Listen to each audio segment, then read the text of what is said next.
Great Expectations by Charles Dickens. Chapter 31.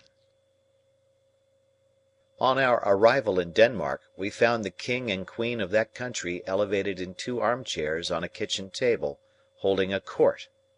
The whole of the Danish nobility were in attendance, consisting of a noble boy in the wash leather boots of a gigantic ancestor, a venerable peer with a dirty face, who seemed to have risen from the people late in life, and the Danish chivalry with a comb in its hair and a pair of white silk legs, and presenting on the whole a feminine appearance. My gifted townsman stood gloomily apart, with folded arms, and I could have wished that his curls and forehead had been more probable. Several curious little circumstances transpired as the action proceeded. The late king of the country not only appeared to have been troubled with a cough at the time of his decease, but to have taken it with him to the tomb, and to have brought it back. The royal phantom also carried a ghostly manuscript round its truncheon, to which it had the appearance of occasionally referring, and that, too, with an air of anxiety and a tendency to lose the place of reference which were suggestive of a state of mortality. It was this, I conceive, which led to the Shade's being advised by the gallery to "turn over," a recommendation which it took extremely ill. It was likewise to be noted of this majestic spirit, that whereas it always appeared with an air of having been out a long time and walked an immense distance, it perceptibly came from a closely contiguous wall. This occasioned its terrors to be received derisively. The Queen of Denmark, a very buxom lady, though no doubt historically brazen, was considered by the public to have too much brass about her, her chin being attached to her diadem by a broad band of that metal, as if she had a gorgeous toothache, her waist being encircled by another, and each of her arms by another, so that she was openly mentioned as the kettle-drum. The noble boy in the ancestral boots was inconsistent, representing himself, as it were in one breath, as an able seaman, a strolling actor, a grave-digger, a clergyman, and a person of the utmost importance at a court fencing match, on the authority of whose practised eye and nice discrimination the finest strokes were judged.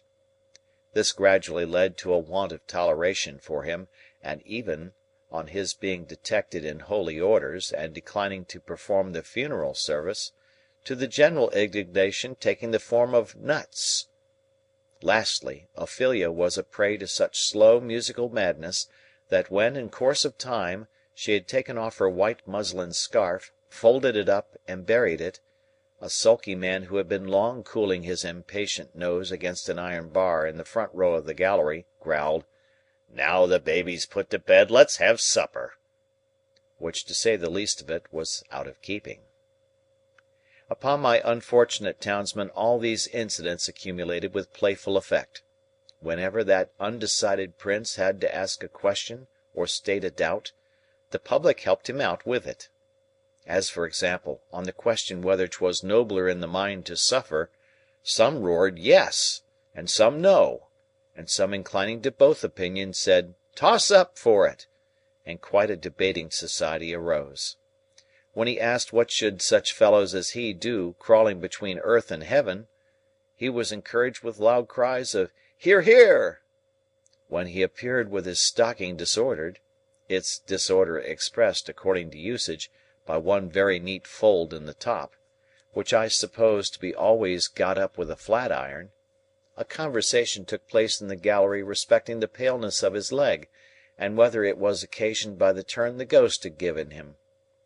On his taking the recorders, very like a little black flute that had just been played in the orchestra and handed out at the door, he was called upon unanimously for Rule Britannia.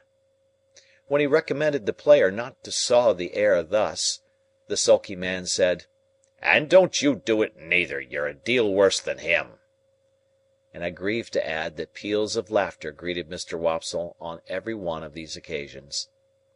But his greatest trials were in the churchyard, which had the appearance of a primeval forest, with a kind of small ecclesiastical wash-house on one side, and a turnpike gate on the other. Mr. Wopsle, in a comprehensive black cloak, being descried entering at the turnpike, the grave digger was admonished in a friendly way, "Look out, here's the undertaker a coming to see how you're a getting on with your work." I believe it is well known in a constitutional country that Mr. Wopsle could not possibly have returned the skull, after moralizing over it, without dusting his fingers on a white napkin taken from his breast; but even that innocent and indispensable action did not pass without the comment, "Waiter!"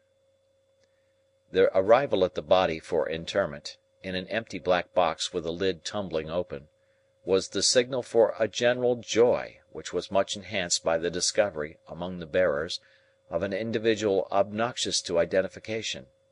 The joy attended Mr. Wopsle through his struggles with Laertes on the brink of the orchestra and the grave, and slackened no more until he had tumbled the king off the kitchen table, and had died by inches from the ankles upward.